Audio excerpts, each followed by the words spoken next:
Greetings and welcome to today's education program, MSA and Cpk, Their Symbiotic Relationship by Jd Marhevko. This is your moderator, Shobha Mittal with ASQ Quality Management Division. Today we have the distinct pleasure of hearing from Jd Marhevko. Please join me in welcoming her. JD is the ZF VP of Quality for the Electronics and ADAS Division U. JD has served in a variety of executive operations, quality, and lean roles for over 35 years. She has helped to lead facilities from bankruptcy to best in class in quality and lean. In 2020, JD was introduced into the inaugural USA's Women in Manufacturing Hall of Fame.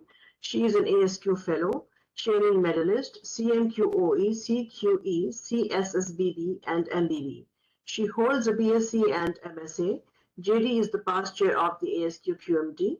She currently supports the ASQ Quality Management Division in a variety of capacities.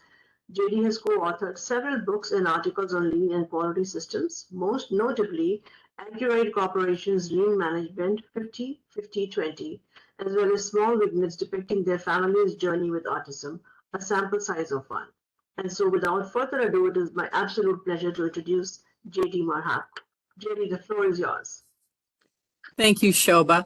And someone asked, what section is this from? Actually, I am part of the Ann Arbor section in Michigan, but this presentation is from the Quality Management Division, which is a technical committee. And I'm seeing all of these different countries come across, and it's so exciting. I appreciate all of you being here as part of your evening, morning, day, or night. For me, I'm happening to be reporting to you out of Poland.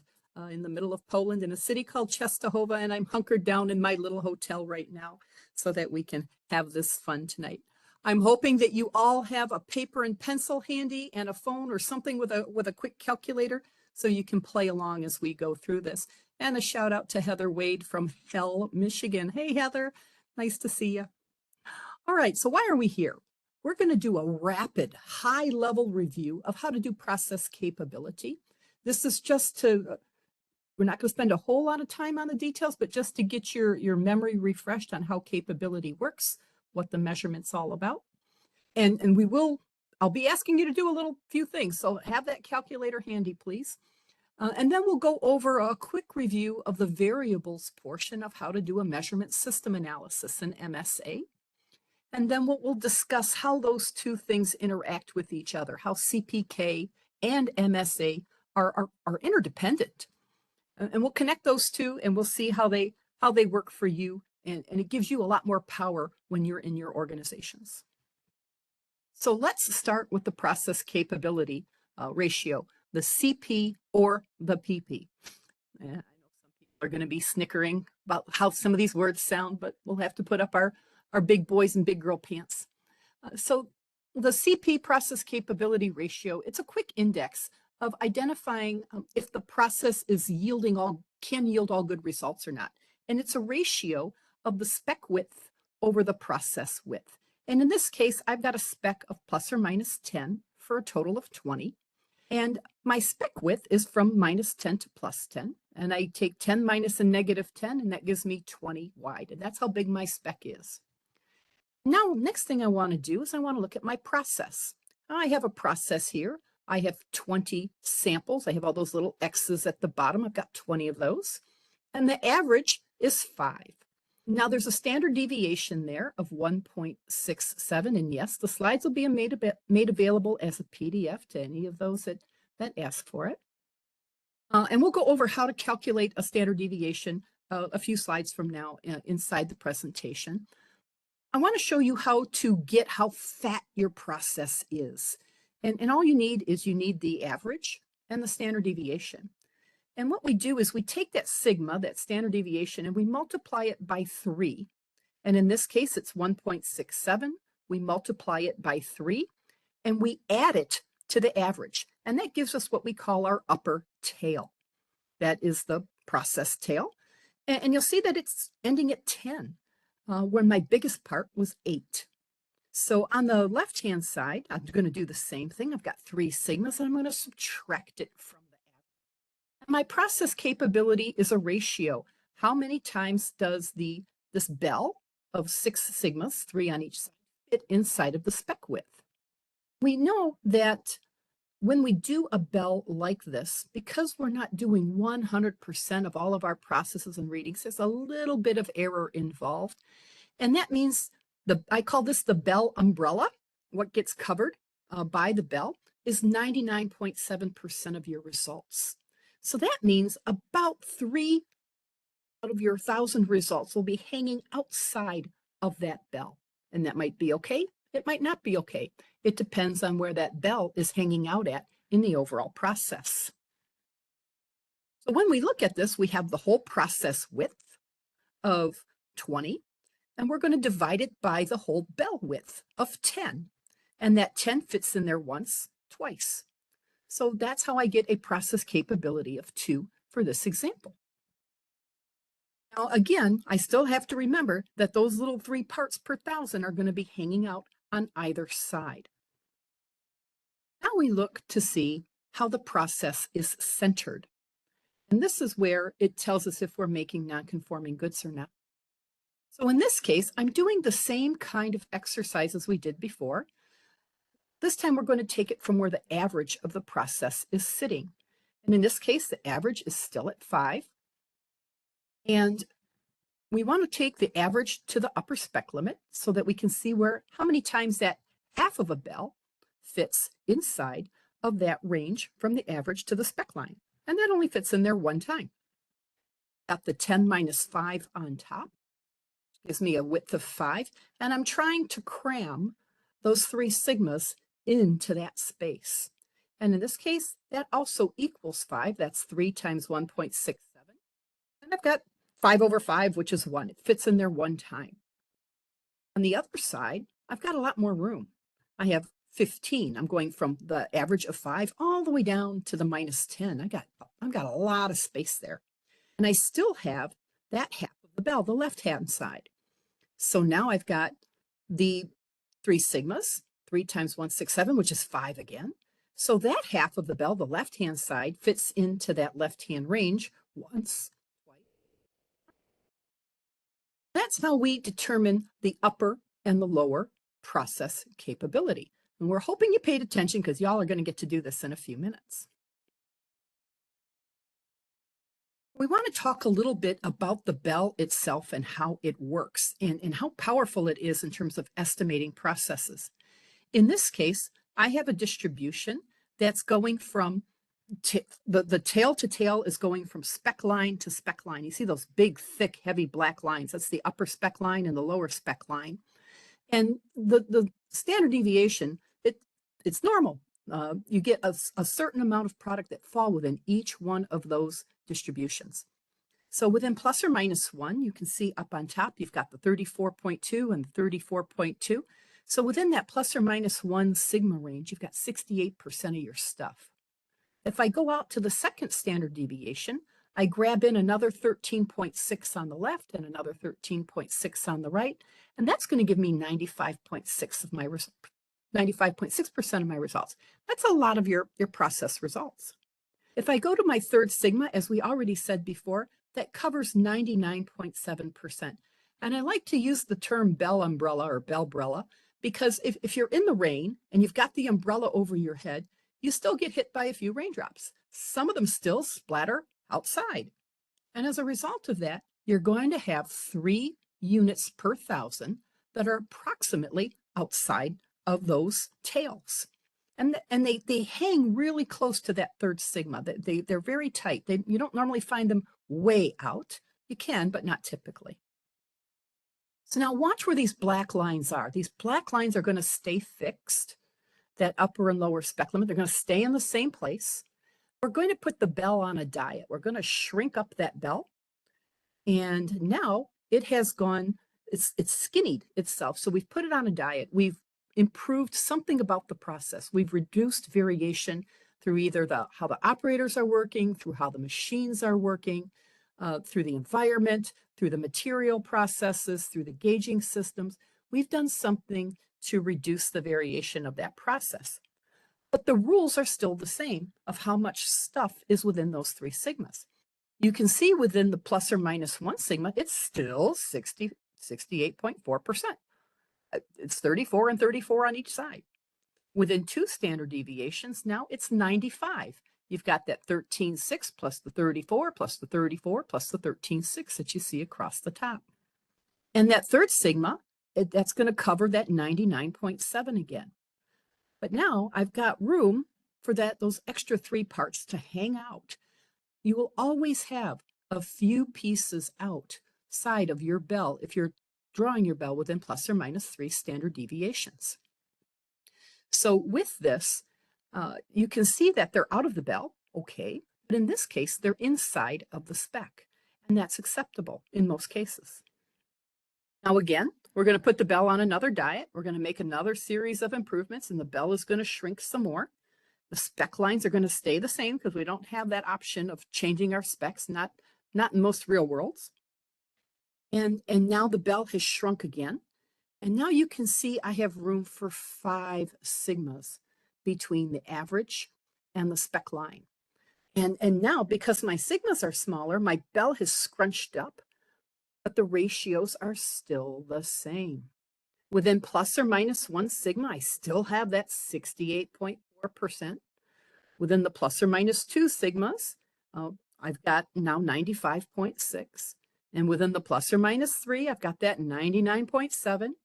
And I still got those little buggers hanging out there in that 4th sigma range. But now I've got a little bit more room for them to hang out in. I don't have as much risk of them being outside or hitting the outer spec limits. In this case, I've got room for 5 sigmas between the average and the spec. So again, we're gonna switch this up.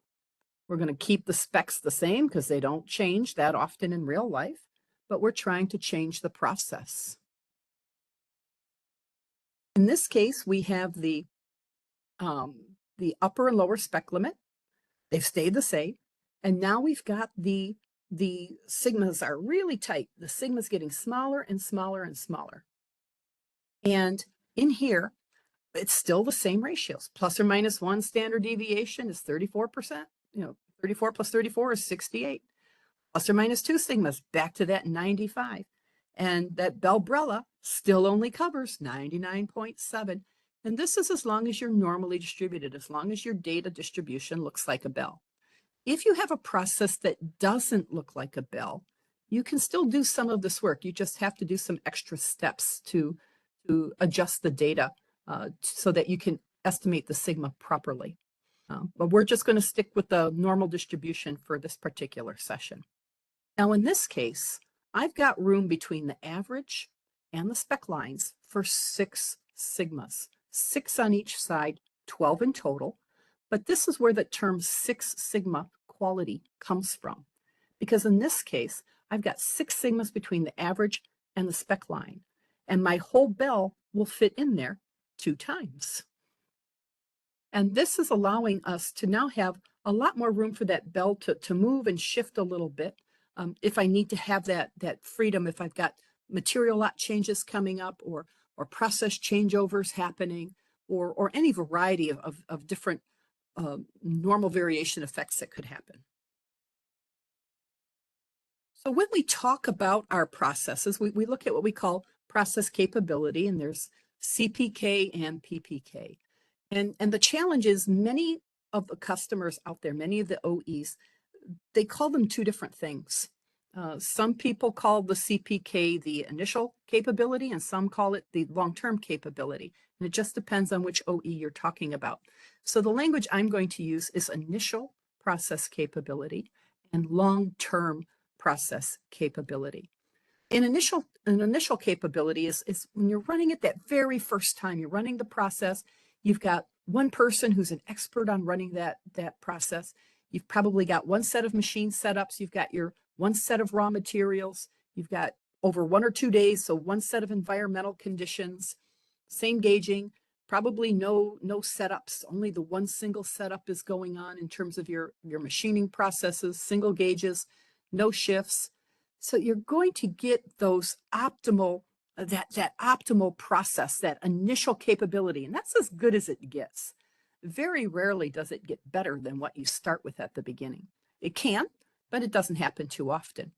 After a while, long term, your process will move. It's going to breathe. It's a living thing.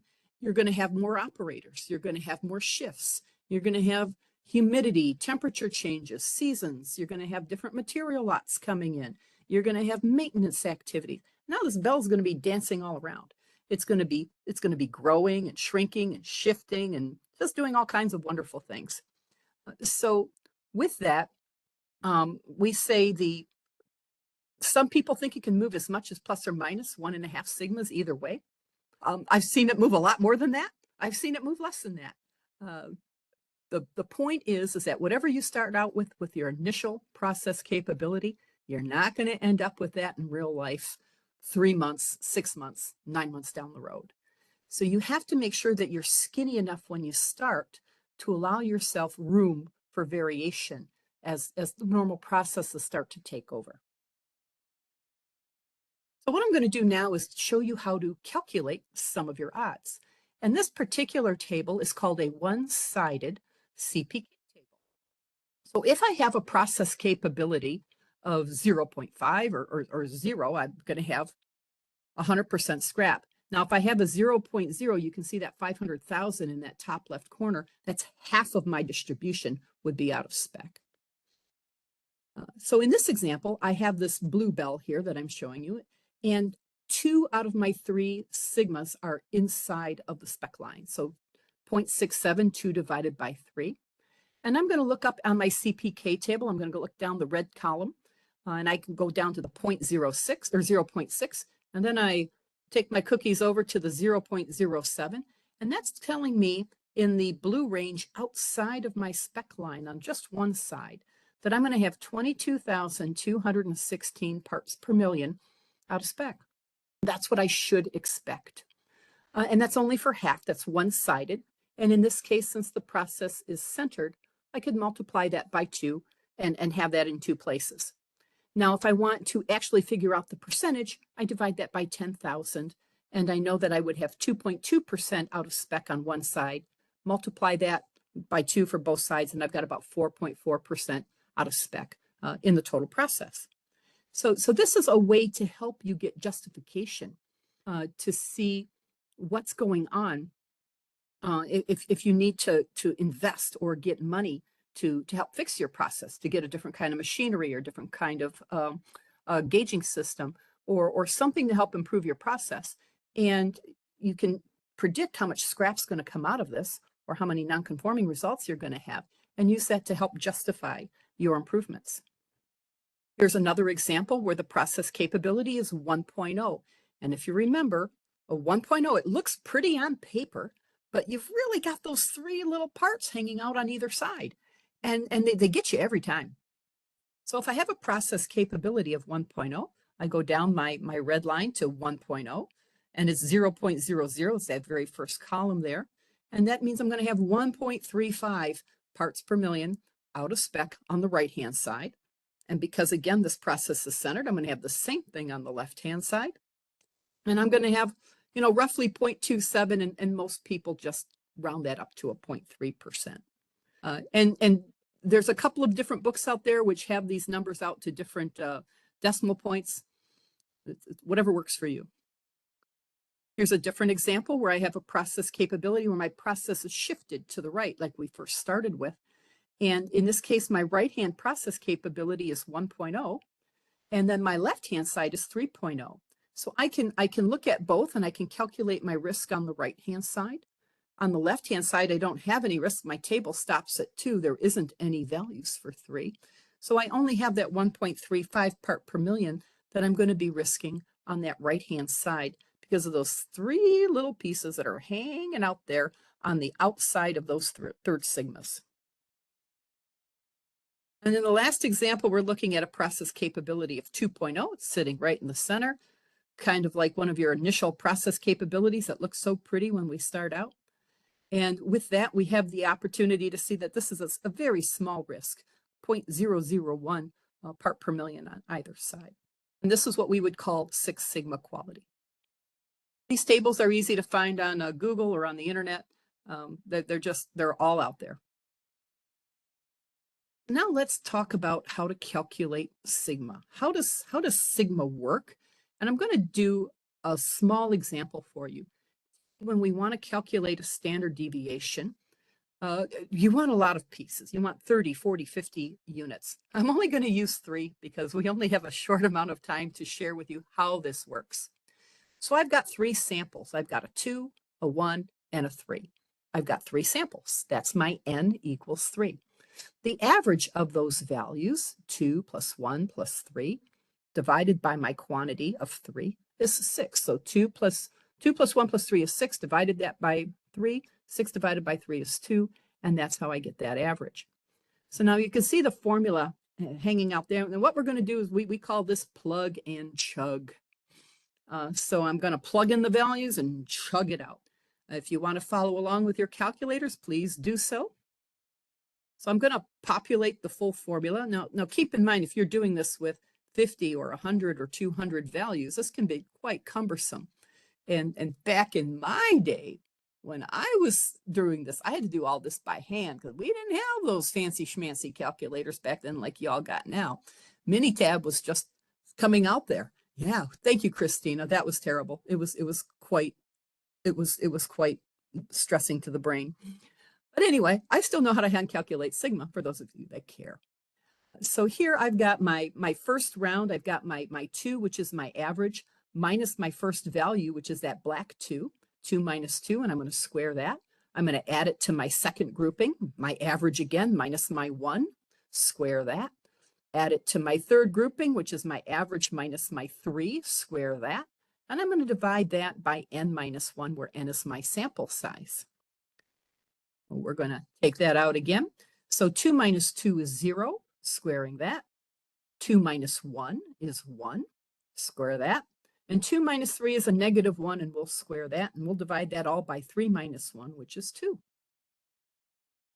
So now 0 squared is 0. 1 squared is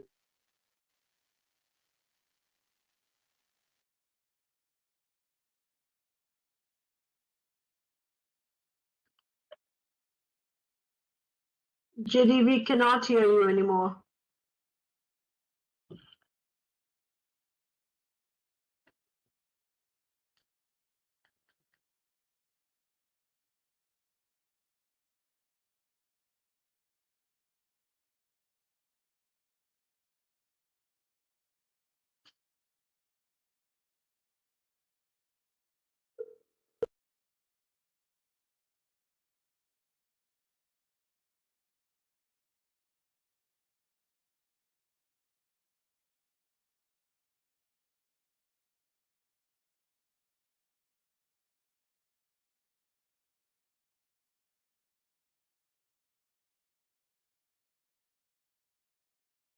Do you want me to?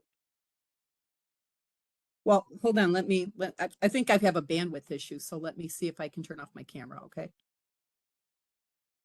Are you there? Yeah. Okay. Give me a second to see if I can you guys hear me now? Yay. Okay. We'll keep on going and see if we can power through. All right. So now we're back to our 0 plus 1 plus 1 divided by 2, which is 2 divided by 2. And that's the square root of 1. And that's a very, very hard way to get to 1, people. And I like using this example because you see all the work that goes underneath in making your process. And here's what your little distribution looks like. You have the 3 values on your histogram. I've got a 1 that I've plotted, a 2 that I've plotted, and a 3. My average is 2, but now my standard deviation is 1. So I've got 3 sigmas, 3 times 1. So 2 plus 1 plus 1 plus 1 takes me to 5. And then on the flip side, it takes me to a minus 1. And what's happening here is my biggest value was a 3, but Sigma says, based on this estimate, I will probably find a 5. And Sigma says, I found a 1, but Sigma says if I keep taking more samples, I'll probably get a negative 1 in my sampling processes. So Sigma's telling you what's really out there in that population. And yes, Sigma can be used if the distribution is not normal, but you have to do some extra steps to massage Sigma to work for you in a little nicer manner. We won't go over that in here because there's lots of different ways to do those things. So now this is where you guys get to work. I want, if your last name is between A and F, I want you to do the first calculation. If your last name is between G and L, I want you to do the second one. If your last name is between M and R, I want you to do the third one. And if your last name is between S and Z, I want you to do the fourth one.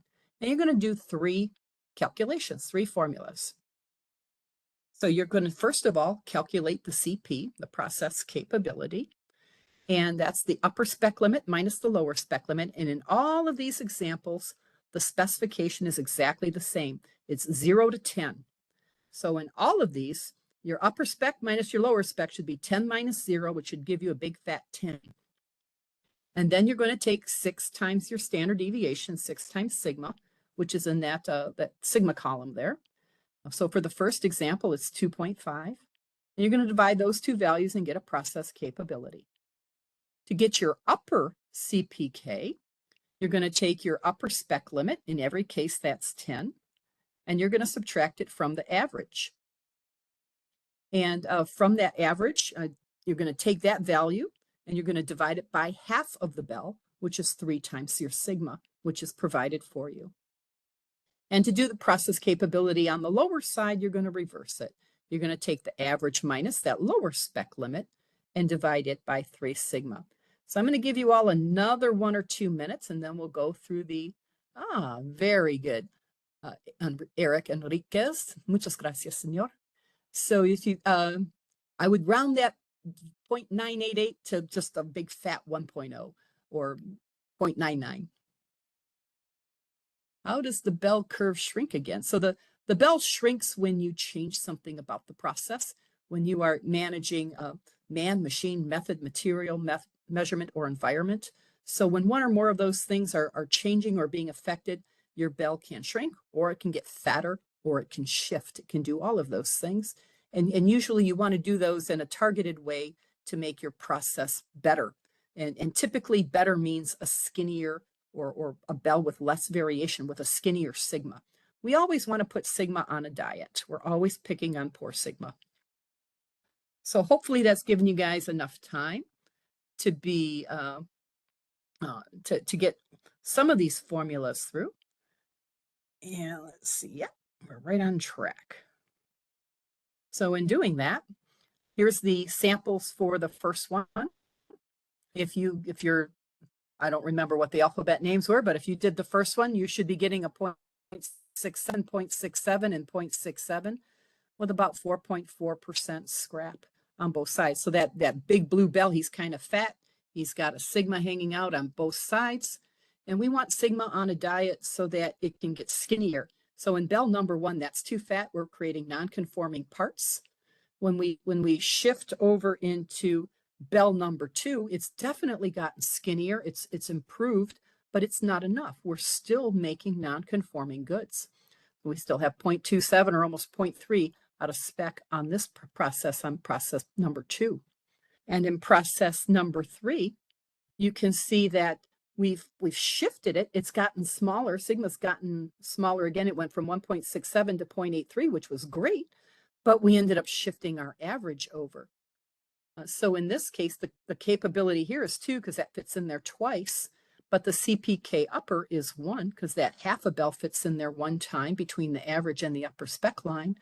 And then on the lower side, between the average and the lower spec, that fits in there 3 times. And in the last one, the sigma did not change, but we were able to shift the process back to center, which allowed us to get a CPK of 2 across the board. So you'll notice a nice little trend here. If the average is in the middle of the process, your CPs will equal your CPK upper and lower because it's centered. If it's not centered is when they won't equal each other. And that's where you have to do some extra math. So hopefully you had a little fun with that. And I will share the deck with whoever wants it. So you'll have to let me get back from Poland first. It'll be a couple of days. I don't get back till over the weekend, but if you're giving all of your names and information to Shoba over there, we'll do what we can to get it out to you, or you can join me on LinkedIn and let me know that way, and I can get it out to you through that. So one of the things that we look at is the Taguchi law. Taguchi, the way you got from the center, from the desired nominal, the more expensive that part was to the process, up until the point that you lost the whole process, until you lost the product as a scrap item, or you had to rework it. So you lose more dollars in margin and quality, form, fit, and function as the process moves away from the intended target. And in this case, this is a CPK of 1. This is not a good process for us because it is creating non-conforming results. 3 per 1,000, and it is depending on what you're making. If you're making magic markers, you might not care. But if you're making braking systems or rocket pieces, you're going to care a whole lot. So it depends if it's a safety product or not.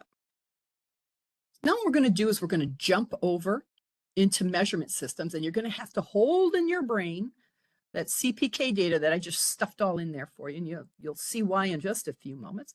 But here we want to talk a little bit about gauge R&R, gauge repeatability and reproducibility, and attribute agreement analysis, AAA. When we do measurement system analysis, we're taking a measurement of something, and we want to see if it's good or bad. We'll accept it if it's good, and we'll reject it if it's bad. However, our gauges and our gauging systems are never perfect. They're never 100%. So we always have 2 kinds of risks. We have an alpha risk, and I call alpha risk, oh, darn, I rejected a good part, darn. I put a green good part into a red bin, meaning I am going to rework it or I'm going to scrap it, but it's a problem for me as a business owner because now I'm going to lose product. I'm going to lose money as a result of this because I'm not going to sell that part at an optimum price. A beta is bad. A beta is bad. And that means I've accepted a bad part. I've passed a red part in a green bin, and it's going to go out to the customer.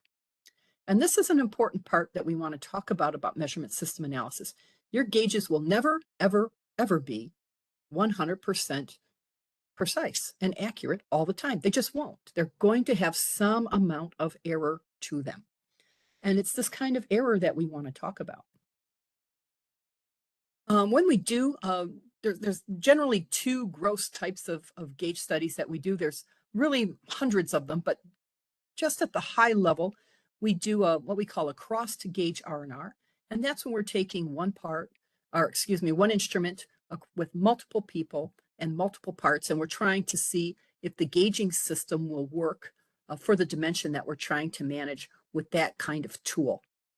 A nested gauge R&R is if we're doing destructive testing, so I can't remeasure that same part again.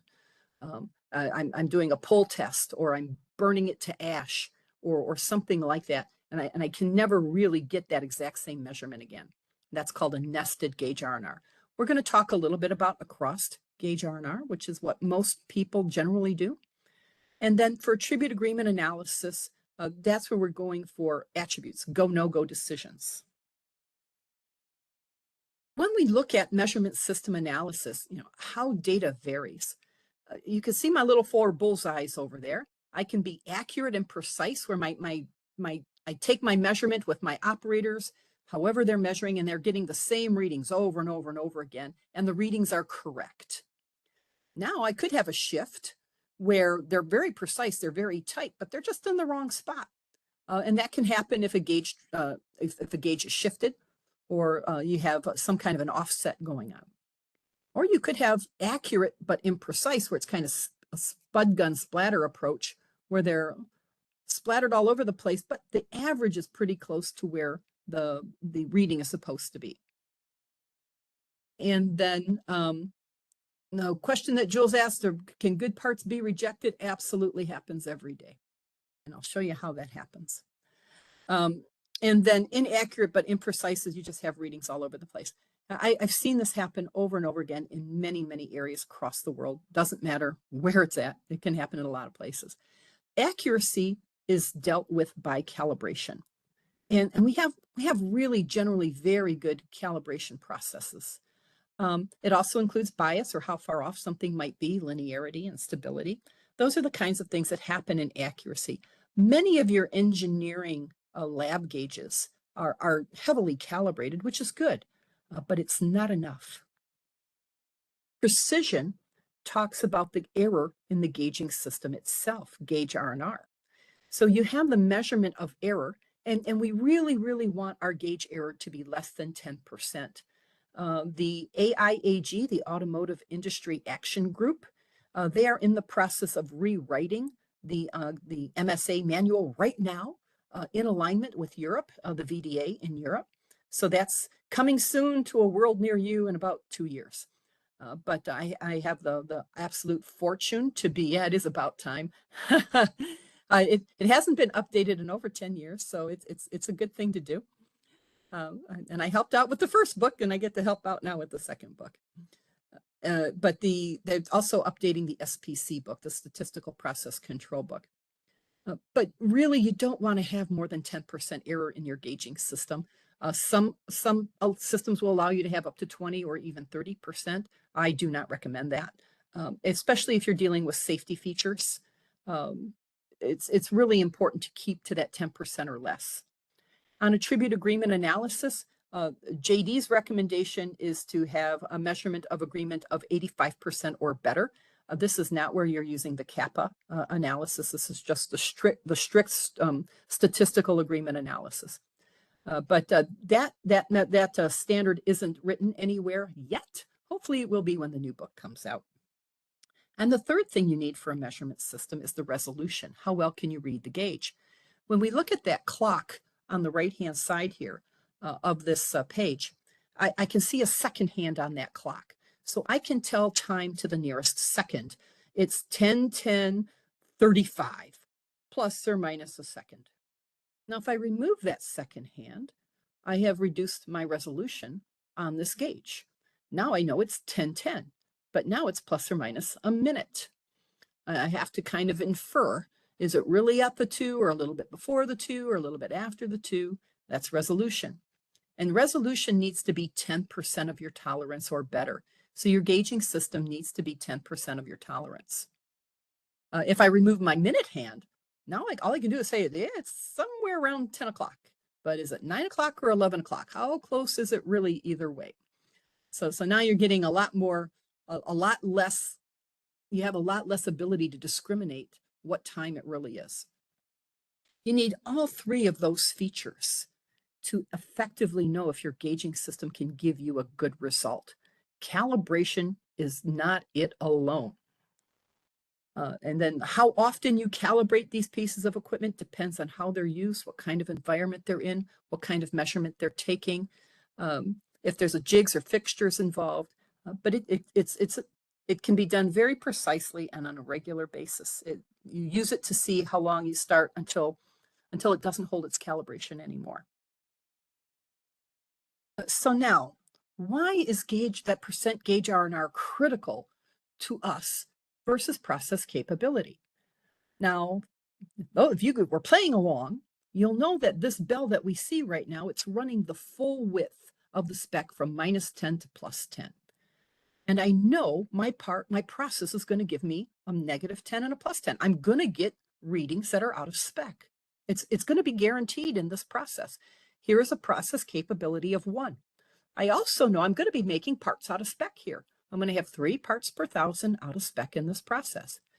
Now, if I get a gauge that, or get a part that reads 10, yay, my system or my operator is going to accept that part because it's 10. 10 is good. I can keep it. But I have 10% error on that gauge. So it really could be a 9. Or it could be an 11. Oops.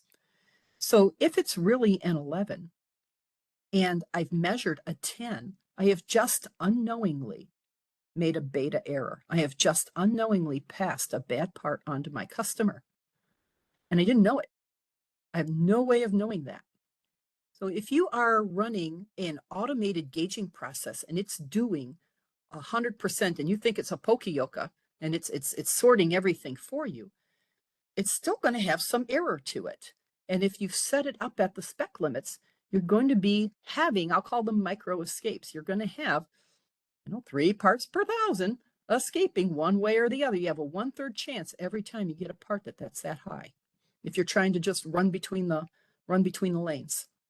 So when you're looking at your gauge error, you have to see what your process capability is along with how much gauge error you have, so you can reduce your risk of accidentally letting out beta errors. On the bottom side here, if I have a black X and my part reads 11, I'm going to reject that part, as I should. It reads 11. Therefore, I believe my gauge, and I'm going to reject that part. It could really be a 12, or it could be a 10. And in this case, I have an alpha error because now I've just rejected a good part. 1/3 of the time, I will make that mistake. So if I have a process capability of 1, and I have a gauge error of 10%, I'm going to be making alpha and beta errors all day long. So this is why when we start out our processes, we want to have a a much tighter, skinnier process. In this case, I've got 5 standard deviations. My bell is always drawn with plus or minus 3. I've got room for 2 more sigmas before I hit my plus or minus 10. And now I'm going to have the same 10% error. There's no way to get around that. I'm going to have that 10% error no matter what I do. So if I now read a 6, it could be a 5, could be a 7. Okay. But now I cannot make an alpha or beta error. I've made the right decision on what to do with that part. So it's very critical to understand what your gauge error is, your gauge R&R, and you have to start out with a process that's already capable, already skinny enough so that you're not going to get parts that are reading on that high or that low level where you can make those accidental escapes or accidental exceptions. And this is, really why one of your minimum process capability requirements of a 167 is required for safety features, so that you're not making those alpha beta errors. Now think about this. If I had a gauge that I allowed to have 30% error, I'd be making all kinds of issues back and forth, even with a process capability like this, because my gauge error would be too big to hold on to making a good decision. So these are drawn with the assumption that you have a 10% error instrument. So now gauge R&R is needed everywhere, wherever you have measurements being taken. Whether you are in the engineering lab and you're in product and process design, I see beautiful, wonderful, exquisite calibration in engineering test labs across the world. I see very little to no gauge R&R or even verification of resolution. You need to have all 3 of those things to be sure that it's working right. I've seen the supply chain. You have to make sure your suppliers understand this when you've got critical pieces coming in or critical features that need to be in spec. You have your production, test equipment, product gauging. It's just because you need to be doing it in everywhere measurement happens. And it's even more critical, very, very upstream in that engineering side, because when they're doing their prototype and test parts, they're not making hundreds and thousands of pieces. They're making 5, 4, sometimes only 1 or 2. And they're whipping out a gauge and they're saying, yeah, it's about a 10. And when they don't understand the error that's involved, that could be involved in that process, they're making a lot of assumptions based on what can happen in the future with that product or process. And then that ends up getting converted into the production environment, and you end up with something with a lot of yield loss or a lot of incongruity as you're trying to get yourself launched. So keep in mind that gauge R&R is needed across the full production process. Oh yeah, guard banding. Don't get me started on that. Guard banding is amazing. We didn't include guard banding in here because we didn't have the time, but guard banding is very helpful. So what we did, we had a rapid, high-level overview on CP, CPK, and PP, so initial process capability, long-term process capability. Hopefully you all practiced one. I'm holding you all to that. And then we connected that process capability to the gauge R&R error, the 10% error or less, so that you could prevent those alpha and beta errors that could happen. Alpha meaning that you are letting a good part into the scrap bin, oh darn, or a beta error is when you are actually accepting a part that's bad and you don't know it. So I'm charging all of you on this call with using your superpower to please make a difference to your business and your customers with this new knowledge, and ensure that you are allowed to help make things better from where you're sitting at. And I thank you all. That's my presentation. You can feel free to join me on LinkedIn.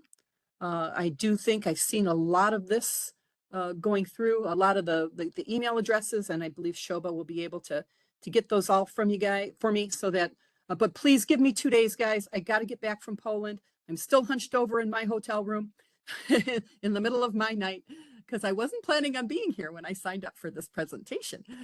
And I got to get up in 3 hours. So that's going to be good. Anyway, so happy and thrilled to have you all here. And Shoba, I think we're going to take questions for a few moments before you want me to move on to the next slide. So Shoba, I'm going to stop sharing, and I am going to, well, actually, I'm just going to take this off of the show so I can see. Jd, just please have the slide show on the slide where people can take your contact information, and then we'll discuss the Q&A here. Yeah, you'll just find my name on LinkedIn. Feel free to join me.